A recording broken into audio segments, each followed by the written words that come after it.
नमस्कार। विकास स्टडी में आपका स्वागत है। मैं विकास कुमार। दोस्तों, ये मेरे चैनल का विकास स्टडी का ये पहला वीडियो है और मैं पहला वीडियो अपने चैनल का भारतीय कॉन्स्टिट्यूशन, भारतीय संविधान यानी भारतीय राज्य व्यवस्था से शुरू करना चाहता हूँ। और आप इसलिए शुरू करना चाहता हूँ क्योंकि इस बार जितने भी इधर भी जो एग्ज़ाम, जितने भी साल 2 साल से जितने भी एग्ज़ाम हो रहे हैं, भारतीय राज्य व्यवस्था से बहुत सारी जो है क्वेश्चन आ रहे हैं। अभी देखेंगे, हाल में तो अभी पेट का एग्ज़ाम हुआ था, रेलवे का एग्ज़ाम हुआ था और यूपी टेट कैसे पहले एग्ज़ाम हुआ था। तो बहुत सारे भारतीय संविधान से बहुत सारे क्वेश्चन आए हुए थे, जैसे मौलिक अधिकार, नीति निर्देशक तत्व और संसद राज्यपाल, राष्ट्रपति, उपराष्ट्रपति, विधान परिषद, विधानसभा से बहुत सारे क्वेश्चन आए। इसलिए मैं सोच रहा हूँ कि जो है पहले पूरी जिम्मेदारी के साथ, पूरे जो है कंठस्थ होकर पंचों होकर मैं पर डे आप लोगों को एक वीडियो जो है भारतीय राज्य व्यवस्था से दूँ। और मैं इस चैनल के माध्यम से आप लोगों से अपील करना चाहूँगा कि मैं हर पर डे एक जिम्मेदारी के साथ और एक पूरी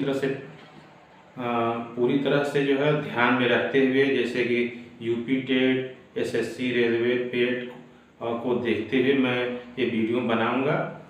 जिन जिन अभ्यर्थियों को अगर ये हमारी वीडियो अच्छी लगे, तैयारी करने वाले जो लोग हैं अच्छी लगे, तो सब्सक्राइब करिए, लाइक करिए और चैनल को जो शेयर करिए और आगे बढ़ाइए।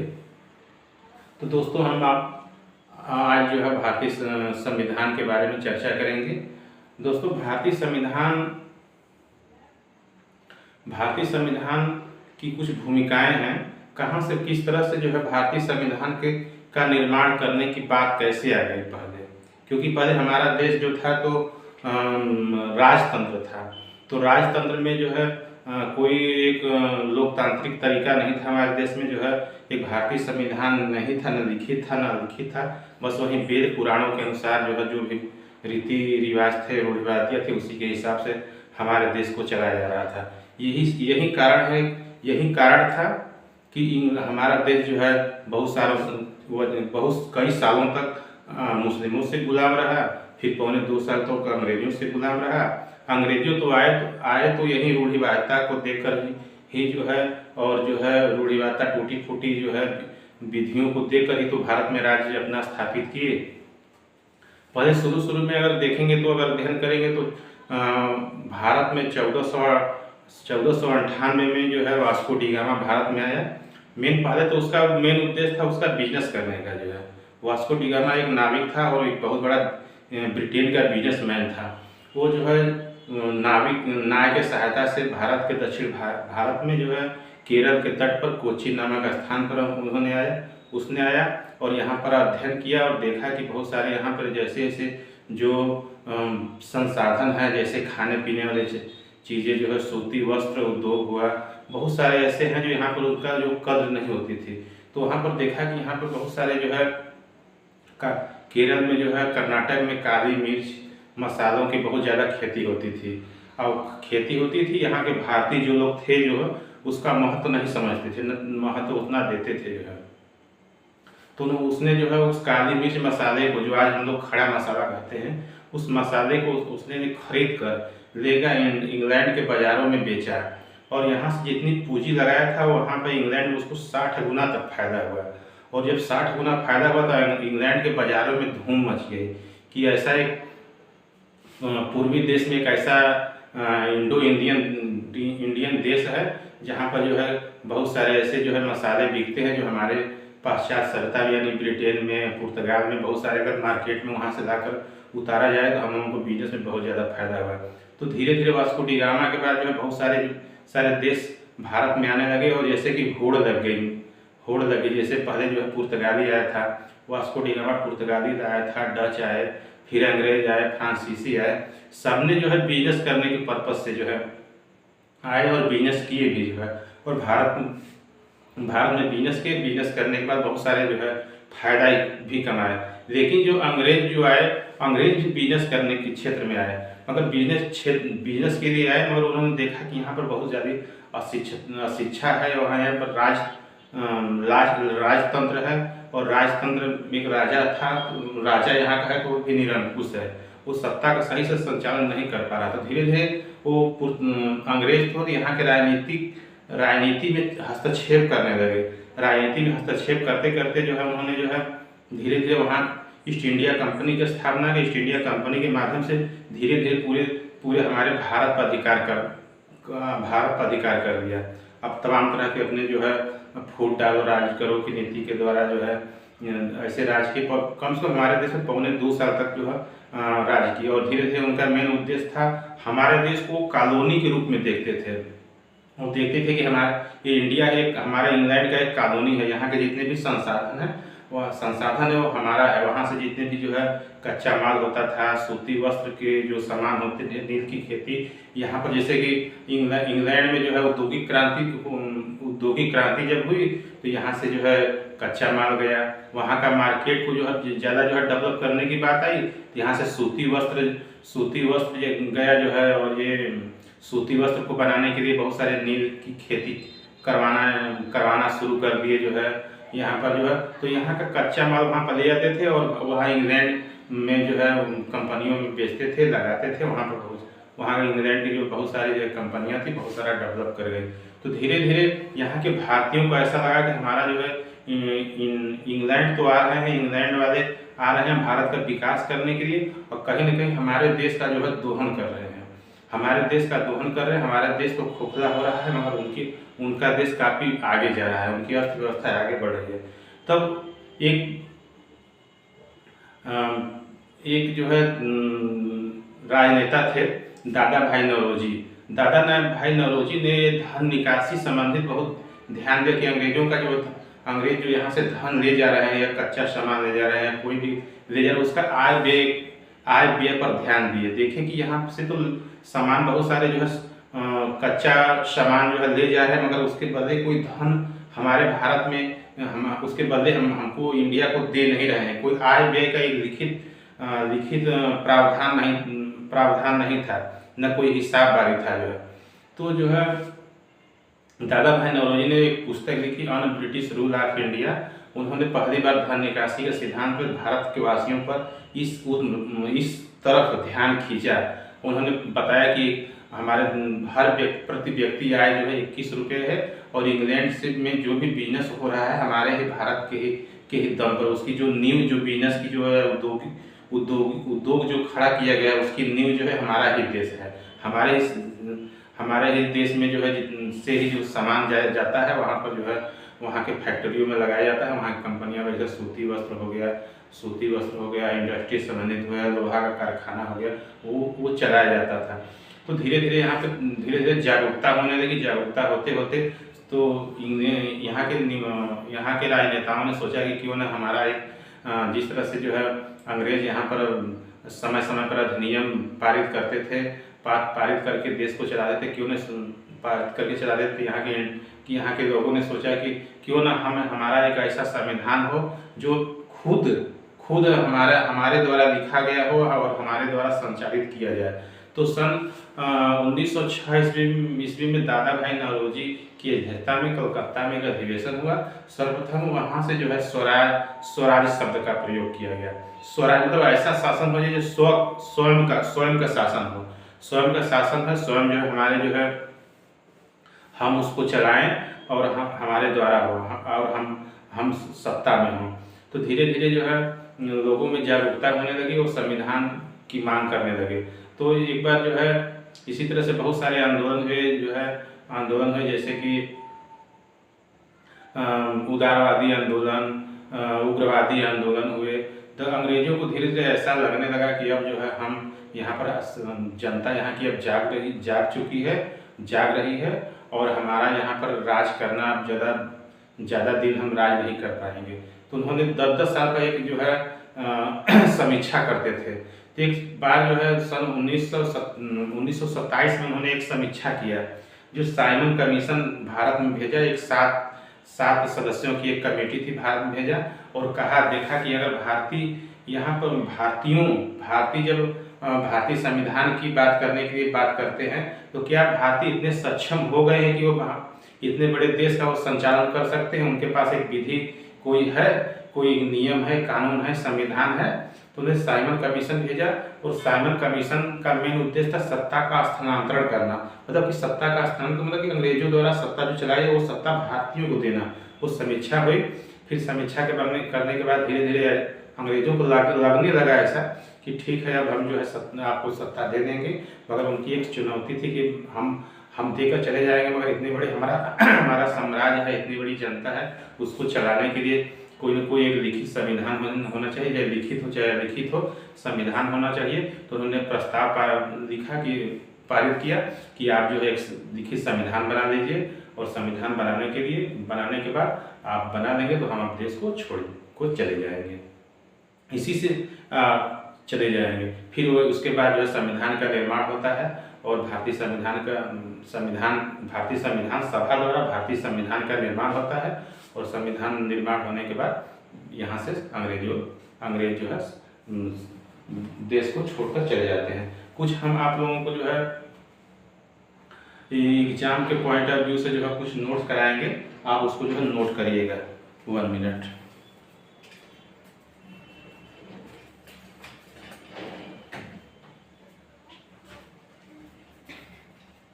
हाँ देखिए, संविधान सभा क्योंकि भारतीय संविधान का निर्माण संविधान सभा द्वारा होता है। क्वेश्चन में अधिकतर क्वेश्चन पूछता है भारतीय संविधान का निर्माण कैसे हुआ, तो भारतीय संविधान का निर्माण किसके तहत हुआ? भारतीय संविधान का निर्माण संविधान सभा द्वारा होगा। संविधान सभा में बहुत सारे सदस्य थे और समितियां थी, समितियों के द्वारा सदस्य के द्वारा भारतीय संविधान का निर्माण हुआ। तो देखिए कुछ पॉइंट आप लोग जो अगर चाहें हमारे साथ, तो आप लोग पूरी एक कलम लीजिए और एक कॉपी लीजिए, आप नोट करते चलिए, और मैं पूरी तरह से पूरे सिलेबस को एक पॉइंट टू पॉइंट एकदम आप लोगों को भारतीय राज्य व्यवस्था को एकदम शुरू से लेकर अंत तक पढ़ाऊंगा, और पूरा जो है खत्म करूंगा। जो मैं अपनी पूरी जिम्मेदारी के साथ मैं आप लोगों से वादा करूंगा। मेरा पहला क्लास है और पहले दिन ही आप लोगों से वो कह रहा हूँ कि आप पूरी तरह से पूरा सिलेबस खत्म करूंगा। मैं पर डे ऐसा नहीं होगा कि एक दिन मैं वीडियो डालूं 4 दिन ना डालूं, मेरा पूरा पर डे वीडियो चलेगा। जो है आप लोग पूरी जिम्मेदारी के साथ पढ़िए और पूरा सिलेबस बहुत जल्दी खत्म करेंगे। जो है देखिए, भारतीय संविधान की मांग। भारत में संविधान सभा की मांग सर्वप्रथम 1934 ईस्वी में एम.एन. राय द्वारा रखा गया था। भारतीय संविधान निर्माण के लिए जो है सर्वप्रथम एम.एन. राय एक ऐसे मार्क्सवादी नेता थे, वामपंथी नेता थे, उन्हीं के दिमाग में आया, उन्हीं के विचार में आया कि भाई भारतीय संविधान के निर्माण के लिए एक संविधान सभा होना चाहिए। तो एम.एन. राय द्वारा 1934 ईस्वी में एम.एन. राय ने रखा था भारतीय संविधान सभा की मांग। फिर 1935 ईस्वी में भारतीय राष्ट्रीय कांग्रेस ने भारतीय संविधान के निर्माण के लिए आधिकारिक रूप से संविधान के गठन की मांग की।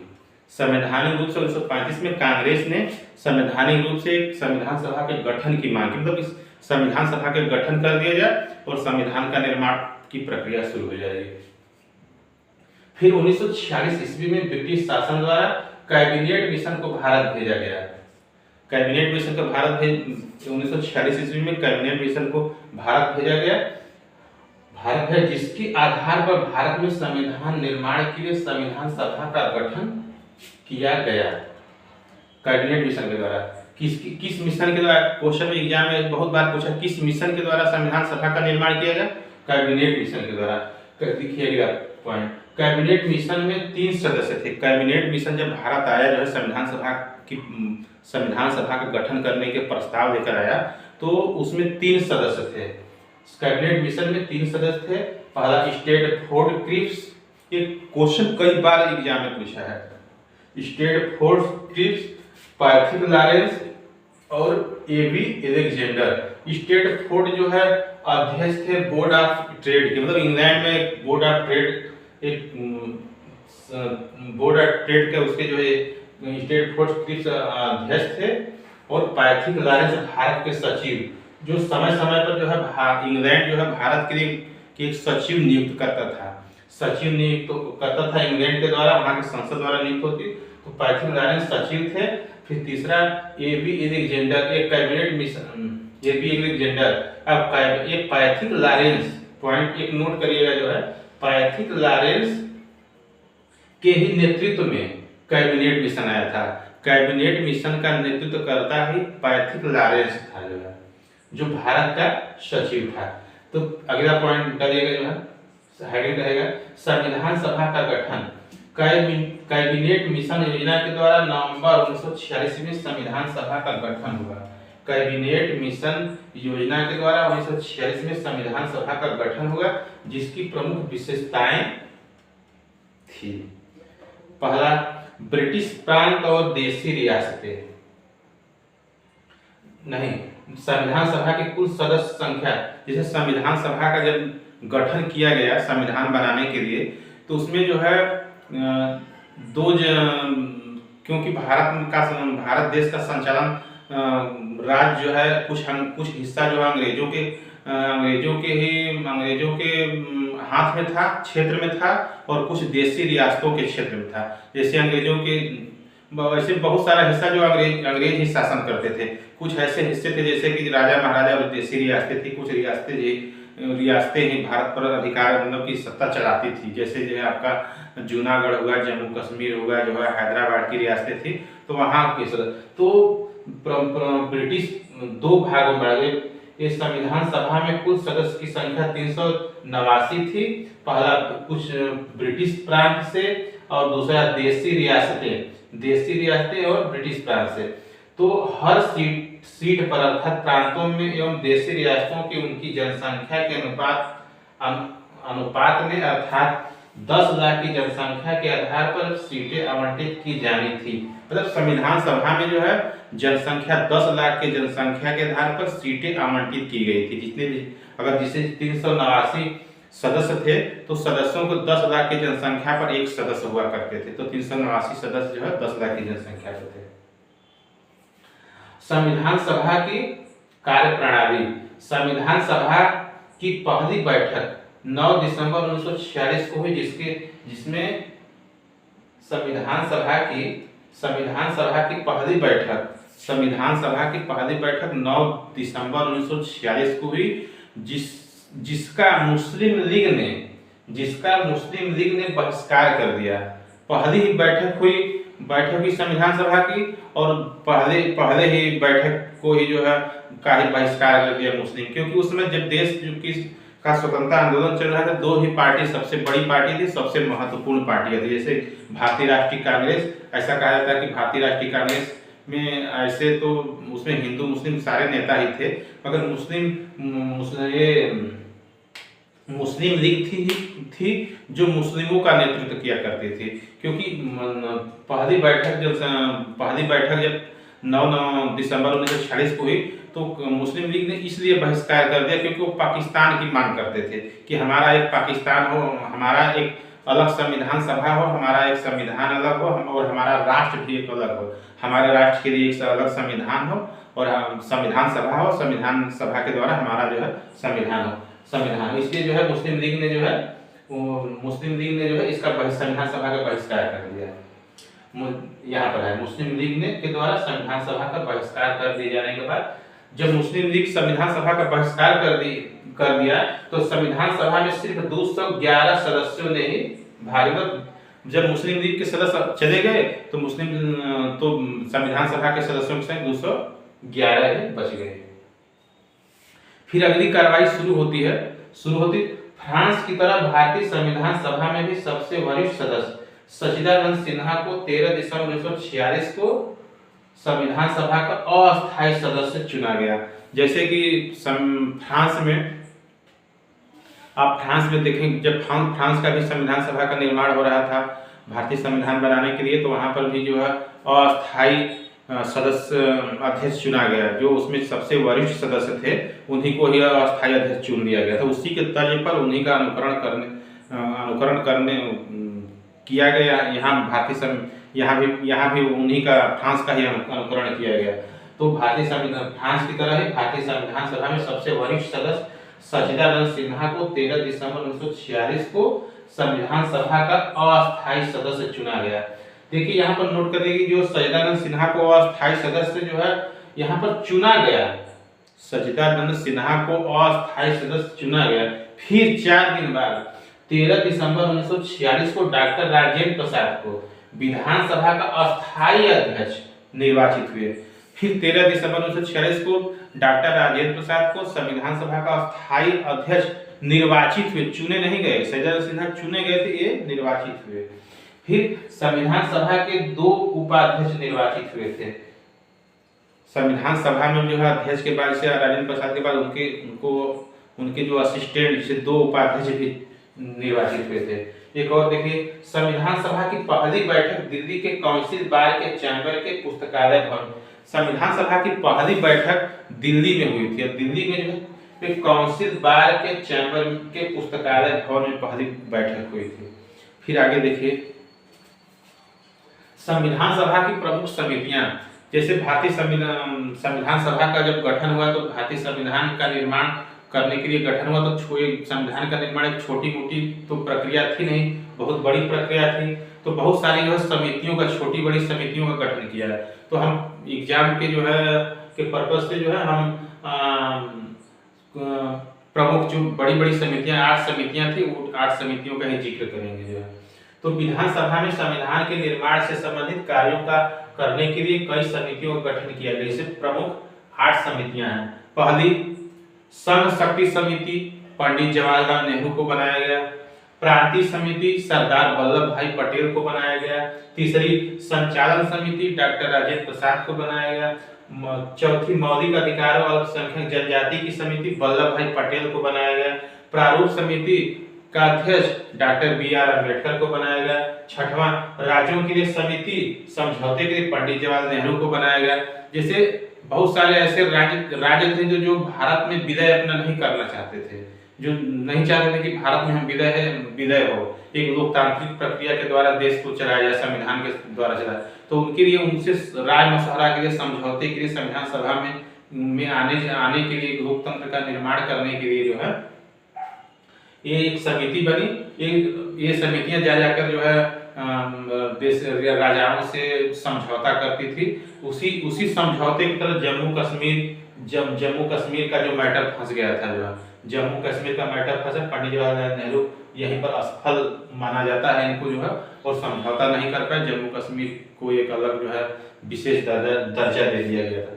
फिर जो है प्रकृति नियम समिति, डॉक्टर राजेंद्र प्रसाद। संघीय संविधान समिति, पंडित जवाहरलाल नेहरू।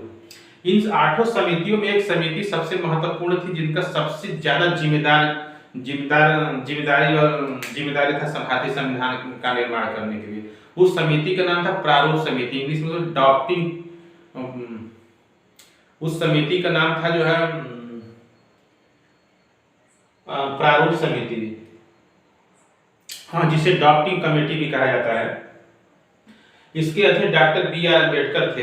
ये समिति, प्रारूप समिति ऐसी समिति है जो बहुत ही ज्यादा इंपॉर्टेंट है। कोई भी एग्जाम देख लीजिए, कोई भी जो है कोई भी कंपटीशन देख लीजिए, किसी भी इंटरव्यू में जाएंगे आप, जो है किसी एग्जाम को क्वालिफाई करने के बाद, ये अधिकतर अगर एग्जामिनर के दिमाग में अगर संविधान संबंधी, राज्य व्यवस्था संबंधी अगर कोई भी क्वेश्चन आता है, तो यहाँ से जरूर वहां पर ध्यान देने वाली बात है कि यहाँ से जरूर क्वेश्चन उठा देता है कि प्रारूप समिति में कितने सदस्य हैं, प्रारूप समिति का कार्य क्या है, और प्रारूप समिति में कितने सदस्य जो है थे, और कौन से सदस्य का देहांत होने के बाद कौन से सदस्य को चुना गया, और कौन से सदस्य जो है अपने खराब स्वास्थ्य के कारण जो है अपने पद से जो है सदस्यता से जो है त्याग पत्र दे दिए। तो उसके बारे में जो है हम इसमें 7 सदस्य, मगर 7 सदस्य के बारे में हम नहीं जिक्र करेंगे, बस हम 3 सदस्यों के बारे में जिक्र करेंगे। पहली जो है प्रारूप समिति में कुल देखिए, पहले प्रारूप समिति का गठन 29 अगस्त 1947 को हुआ था, जिसे संविधान का प्रारूप तैयार करने की जिम्मेदारी दी गई थी। संविधान का प्रारूप तैयार करने के लिए जिम्मेदारी प्रारूप समिति की दी। पहले सदस्य, इसमें कुल 7 सदस्य थे। पहले डॉक्टर बी.आर. अम्बेडकर प्रारूप समिति के अध्यक्ष थे। इंपॉर्टेंट, एन माधव राव, इन्होंने BL की जगह लिया था, जो स्वयं स्वास्थ्य कारणों के कारण पद से त्याग, जैसे कि बीएल वीएल की जगह बीएल के स्वास्थ्य कारण कहीं उनके स्वास्थ्य खराब हो जाने के बाद की वजह से जो है कार्य जो नहीं करता उन्हें पद से त्याग कर दिया। उनके उनके पद पर जो है एन माधव राव को नियुक्त किया गया। तो एन माधव बीएन राव की जगह ली। फिर टीटी कृष्णमचारी, इन्होंने सन 1948 में डीपी खेतान की मृत्यु के बाद जगह लिया। फिर नोट, प्रारूप समिति ने अपना प्रारूप तैयार करने में कुल 6 माह का समय लिया। प्रारूप समिति ने अपना प्रारूप तैयार करने में पूरे 6 महीने का समय लिया या 6 माह का समय लिया, समय लगा। इस दौरान 6 माह में कुल 141 बैठकें हुई। 6 माह में कुल 141 बैठकें हुई।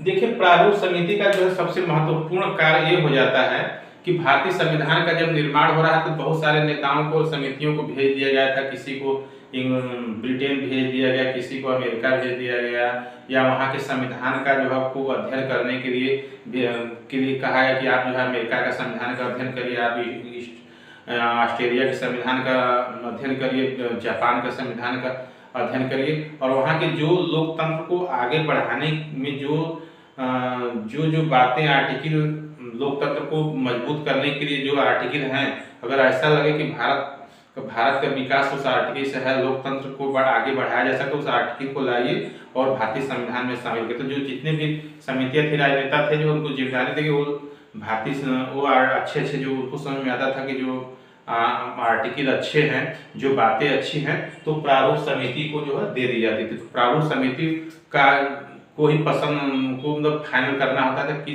कौन से आर्टिकल, कौन से जो है आर्टिकल को भारतीय संविधान में शामिल किया जाएगा। इसलिए सबसे ज्यादा महत्वपूर्ण हो जाती है प्रारूप समिति। इसलिए डॉक्टर BR अम्बेडकर को ही जो है संविधान का निर्माण, फादर ऑफ संविधान निर्माण करने के सबसे जो जिम्मेदारी दी गई थी। तो बस आज हमें इतना छोटा सा, ज़्यादा वीडियो बड़ा हो जाएगा, छोटा वीडियो रहेगा, सही रहेगा। उसके बाद ये भारतीय राज्य व्यवस्था के पहला वीडियो है और भारतीय संविधान सभा की पहला वीडियो है, और दूसरा वीडियो भी हम बनाएंगे, तब जाकर पूरा होगा। इसके बाद अगला जैसे कि जो आप प्रस्तावना हुआ, अगला वीडियो, तीसरी वीडियो में, चौथे वीडियो में नीति निर्देशक तत्व हैं, फिर मौलिक अधिकार, ऐसे क्रमबद्ध करते करते हम लोग पढ़ेंगे। ये पहले भी इसकी वीडियो एक और अभी होगा, तब जाकर क्वेश्चन पूरा होगा। ठीक, नमस्कार।